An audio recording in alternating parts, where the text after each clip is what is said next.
A little bit on lead scoring.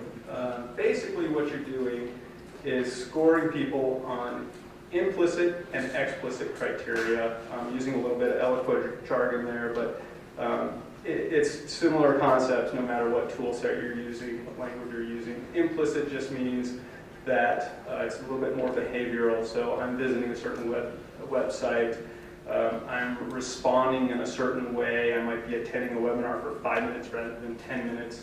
We're scoring that behavior. Explicit is information that I put into a form or I somehow tell you about myself. So I kind of look at it simply as you're building a registration profile and then you're seeing how somebody acts.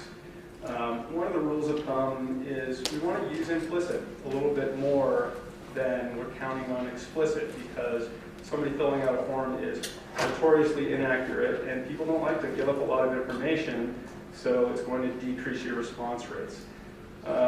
For example, one thing we really want to know is some sort of a qualifying event there, or some sort of qualifying information.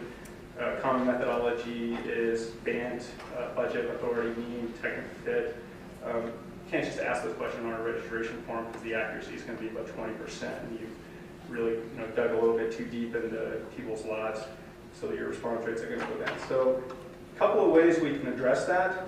More implicit, so instead of asking whether somebody has a technical fit, put information in front of them that they'll really only want if they fit a certain profile, and that tells you a lot about them. Another way to do it is ask those questions, but in a progressive way. So more communications, progressive registration, which means when we first have you sign up for our newsletter, we just want to ask for your email address, nothing more. And we get the opportunity to email you. Maybe it's a regular newsletter that goes out on a monthly basis, and we can put more high involvement offers in front of you, then we can ask more information about you. So those are a couple of techniques that we can use to develop that information over time. Now what we're doing on the scoring side, meanwhile, is every piece of information that we learn about you, implicitly or explicitly, we're actually adding some scores. And here's a real simplistic view of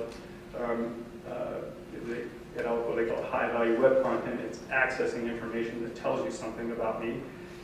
Every time I do that, I'm going to get 5 points added to my profile, and that's going to update my lead rating. So you can imagine that we start to segment, and we start to see these are the leads that are a 60 out of 100, these are the leads that are 40 out of 100, and very simply, that's the information that we're using to qualify, not qualify, and then to tell the sales force, here's how you prioritize.